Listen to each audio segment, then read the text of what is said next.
संसद में विरोधी दल नेता राहुल गांधी प्रति अशालीन मंतव्य एवं हत्या धमक अभियोग रे बालेश्वर जिला कांग्रेस कमिटी पक्षर सरकारी दलर नेता विरोध में सदेवकुंड थाना लिखित अभियोग कार्यानुष्ठान दाबी करा जायछि। राहुल गांधी जीवन प्रति विपद थिबा अनुभव करी जिला कांग्रेस कमिटीर सभापति संजीव गिरी नेतृत्व में जिला कांग्रेस कमिटी तरफ थाना अधिकारी अनुपस्थित डीसीओ एही हत्या ग्रहण करथिले।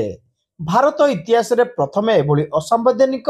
हिंसात्मक उग्रवादी वक्तव्य एक शासक दलर मंत्री सांसद विधायक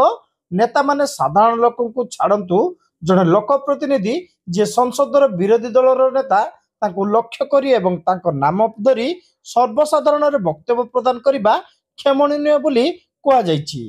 किंतु भारतर प्रधानमंत्री और गृहमंत्री चुप रहिबा चिंतार विषय बोली कांग्रेस अभियोग करिछि। एभली परिस्थिति को देशर प्रत्येक नागरिक गभीर भाव में चिंता करिवार आवश्यक रहिछि बोली जिला कांग्रेस कमिटी पक्षर कुआ जायछि। आपण माने जानिचंती विगत एक सप्ताह धरी बीजेपी सरकार रो मंत्री तांकर सहयोगी दलर विधायक एवं तांकर सांसद पूर्वतन विधायक जो भली भाव में राहुल गांधी हत्या करिवार उद्देश्य रखी घृणात्मक भाषा प्रयोग करुचंती, हिंसात्मक भाषा प्रयोग करुचंती। आज राहुल गांधी भारत वर्षर लोकसभा विरोधी दलर नेता, विरोधी दल नेता को जदि खोला भाव में यही भाव में हत्या करिवार सरकारी दलर नेता माने करुचंती एवं सेतिरे प्रधानमंत्री आउ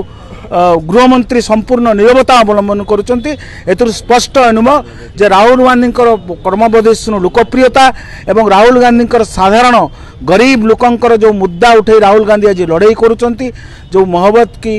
नफरत की बाजार में मोहब्बत की दुकान खोलिबा पाई जो चेष्टा करुचंती ता चेष्टा को विफल करिबा पाई से माने वर्तमान शेष अस्त्र सबुतरे विफल होई तांको राहुल गांधी को शेष करिबा पाई सब प्रकार चक्रांत रे फेल मारला परे वर्तमान तांको जीवन रु तांको मारिबा को धमक दउचंती एवं एथिरे प्रधानमंत्री एवं गृहमंत्री को निरवता प्रश्नवाची सृष्टि करुची। जदि प्रधानमंत्री गृहमंत्री लोकसभा विरोधी दल नेता को सुरक्षा देवार असमर्थ हेबे तेबे संपूर्ण भाव से राहुल गांधी कौन क्षति से संपूर्ण रूपे दायी हेबे। आज से परिप्रेक्षी में आम बालेश्वर रे संपृक्त विधायक और मंत्री मान विरुद्ध रे कार्यानुष्ठान ग्रहण करने एफआईआर दउछु। जिला सभापति संजीव गिरी वरिष्ठ कांग्रेस नेता पद्मलोचन लेंका, अर्चना नंदी, पूर्वतन विधायक सुदर्शन जेना, सरोज लेंका, जयकृष्ण बेहरा, ज्योत्ना सेनापति, उर्मिला माझी, विकास कुमार दास, रंजन दास, गौतम साहू, कृष्णगोपाल पंडा, बासंती नायक, कन्हई बेहरा, कुमुदिनी बेहरा, जीवन महापात्र, श्रीकांत बगुड़ाई, शेख अजगर, सुब्रत राउल,